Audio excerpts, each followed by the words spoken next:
Welcome to my channel. ఈరోజు topic ఏంటంటే నేను నా ఫ్యామిలీతో కలిసి శ్రీశైలం వెళ్తున్నాం. నమస్కారం. ఈరోజు నేను మిమ్మల్ని దక్షిణ కాశీగా పిలువబడే పవిత్ర శ్రీశైల క్షేత్రానికి తీసుకువెళ్తున్నాను. కృష్ణానది తీరాన నల్లమల అడవుల మధ్య కొలువైన ఆ మల్లికార్జున స్వామిని దర్శించుకోవడం ఒక అద్భుతమైన అనుభవం. అలాగే శ్రీశైలం పర్యటనలో నాకు ఎదురైన ఒక మధుర జ్ఞాపకం ఇది. ఈ మూగ జీవాలకు ఆహారం పెడుతున్నప్పుడు కలిగిన తృప్తి మాటల్లో చెప్పలేను. ప్రకృతిలో ప్రతి ప్రాణికి మనం ఇచ్చే గౌరవమే అసలైన భక్తి. మనం వెళ్ళే దారిలో ఎన్నో జీవాలు ఆకలితో ఉంటాయి. శ్రీశైలం అడవుల్లో ఈ జంతువులను చూసినప్పుడు నా దగ్గరున్న ఆహారాన్ని వాటికి అందించాలనిపించింది. వాటి కళ్ళల్లో కనిపించే ఆనందం మనకు ఎంతో ప్రశాంతతను ఇస్తుంది. క్షేత్ర పురాణం. పురాణాల ప్రకారం ఒకసారి వినాయకుడికి కుమారస్వామికి భూప్రదక్షిణ పోటీలు జరుగుతుంది. అందులో వినాయకుడు గెలవడంతో కుమారస్వామి అలకభూని ఈ క్రౌంచ పర్వతానికి వస్తారు. తన కుమారుడిని అనునయించడానికి శివపార్వతులు ఇక్కడికి తరలి వస్తారు. పార్వతీదేవి మల్లికగా, పరమేశ్వరుడు అర్జునుడుగా ఇక్కడ స్థిరపడడంతో ఈ క్షేత్రానికి మల్లికార్జున క్షేత్రం అని పేరు వచ్చింది. ఇక్కడ ప్రత్యేకత ఏంటంటే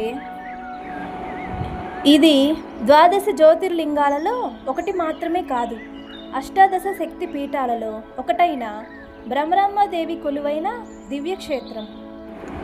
ఇక్కడ స్వామిని తాకి అభిషేకం చేసుకోవడం మన పూర్వజన్మ సుకృతం. శ్రీశైలంలో ఉన్న కొన్ని ప్రత్యేక ప్రదేశాల గురించి ఇప్పుడు తెలుసుకుందాం. మొదటిది శిఖరేశ్వరం.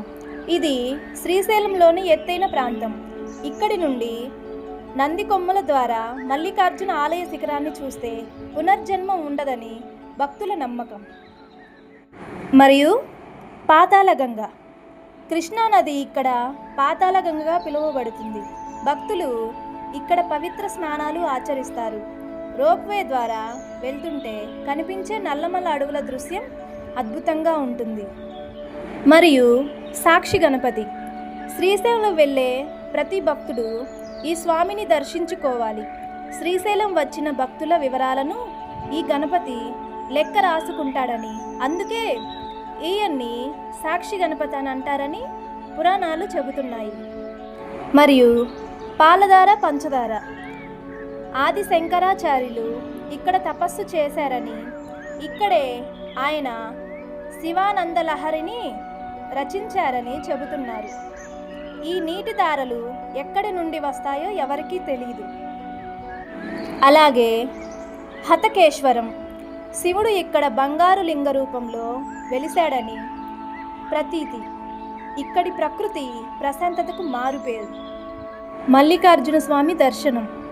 గర్భాలయంలోని ఆ జ్యోతిర్లింగాన్ని చూడగానే ప్రయాణ బడలికంతా మర్చిపోయి ఒక తెలియని ప్రశాంతత కలుగుతుంది.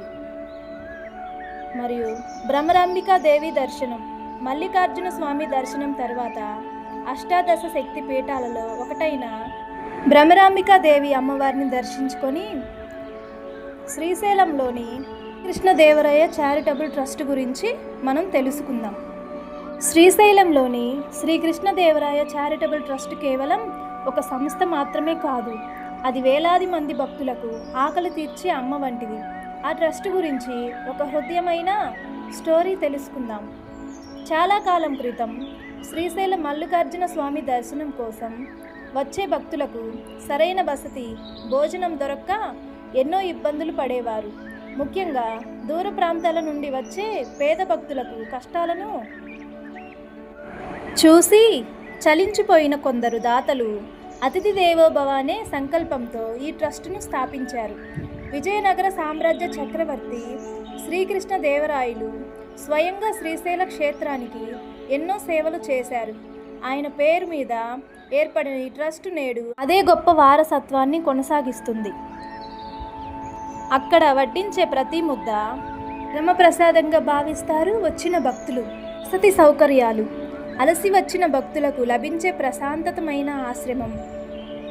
అక్కడ స్వచ్ఛందంగా పనిచేసే వారి నిస్వార్థ సేవ. వారు ఆ పనిని కేవలం బాధ్యతగా కాకుండా శివయ్యకు చేసే సేవగా భావిస్తారు. అయితే మేము ఆ వసతి గృహంలోని ఆశ్రమం పొంది మా అత్తయ్య మామయ్య గారి పెళ్లి రోజును ఎంతో ఆనందంగా జరుపుకున్నాము. ఆ రోజుల్లో పెళ్ళంటే ఎంతో ఆర్భాటంగా, ఎంతో ఆనందంగా, సరదాగా కొనసాగుతాయి. ఆ రోజుల్లో పెళ్ళంటేనే వారాల ముందే హడావిడి మొదలయ్యేదట. బంధువులు రాకలు, పిండి వంటలు, అబ్బో ఆ హంగామానే వేరు. అదిగాక ఎప్పుడో జరిగిన పెళ్ళి కాబట్టి మా అత్తయ్యకి మామయ్య గారికి గుర్తుండిపోవడంతో మేమందరం కలిసి ఈరోజు ఈ డేట్ మీ పెళ్లి రోజు అని చెప్పేసి సరదాగా చేయడం జరిగింది.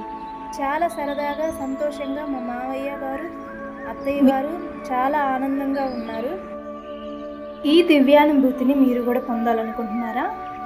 మా వీడియోలు నచ్చితే లైక్ చేసి మా ఛానల్ని సబ్స్క్రైబ్ చేసుకోండి. Thank you for watching.